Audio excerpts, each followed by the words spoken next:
Citizen Voice and Action is a registered youth-led organization launched in Rwanda in 2016 with an aim to empower citizens and become active members of inclusive society in Rwanda and beyond, guided by a vision of a society where citizens are fully engaged in achieving human sustainable development. CVA is strongly committed to the concept of meaningful youth participation in democratic governance in the spirit of creating safe spaces for young people to express and debate their views on democratic governance, SGBV and child rights. Currently, CVA, under support of National Endowment for Democracy, started a youth-targeted project entitled Engaging Youth for Accountability and Good Governance, whose intention is engaging youth to participate actively in decision-making. Ahead of the National Policy Dialogue on Youth Engagement along this October, CVA conducted youth discussion in different districts and universities.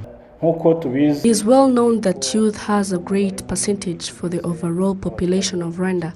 Comparatively to the rest of the Rwandans, it is the youth who is intellectuals because they had the chance to be well educated. It is of great importance that youth participate and contribute to the decision-making in planning and implementation of national goals known as Imihigo and in many other decisions that are taken across the country. In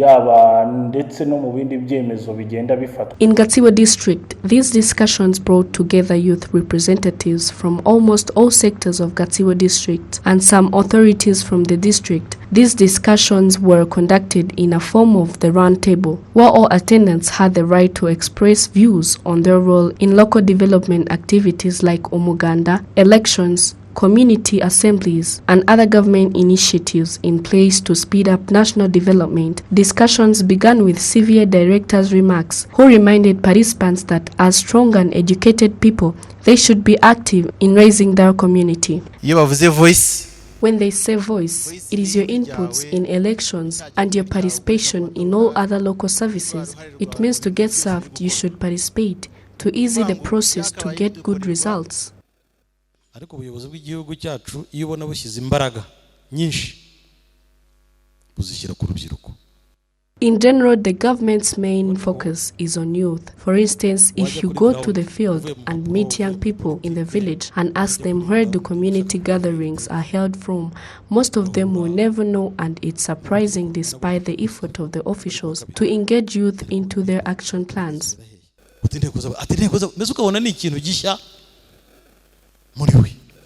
Different authorities who were present in the discussions in their flows underlined the role of the youth in the development and called them to increase their participation by raising their voices and expressing their ideas about difficult issues like teenage pregnancies and human security issues.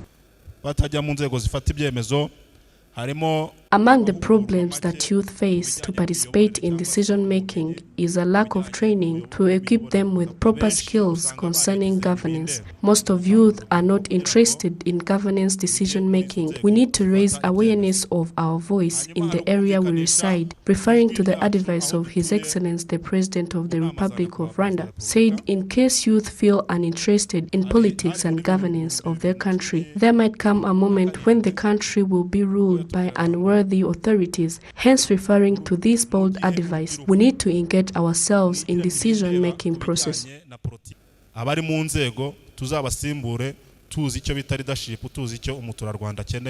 In each district there is a representative of youth, and maybe have office in a district. But from January up to in this month, we are in October, there is no any conversation with our youth representative. I would like to ask this question. If he's in charge of youth, he deals in which duties? If he don't like it to discuss, there is no any meeting with youth of our district. Why? He deals with what? Nko ku mirenge ngo utishimiye service uhawe. At every sector office in the country, there is a notice hung up on the door which says, if you are not happy with the service rendered, please call the following number. However, if you try to call that number, it doesn't pass through. So we wonder what does the sector office has helped people. Another question is that this kind of training is merely given to youth in universities, and whereas there is a big number of young people who never had a chance to go to universities, would you please let us know if there are approachable ways set for those fellows? The same discussions also took place in UNILAC University, Rwamagana campus, and were attended by Rwanda Governance Board representative. Discussions in UNILAC were attended by a big number of students who took enough time to express their ideas about youth participation in government decision-making process. They were reminded that they are not country stakeholders but partners.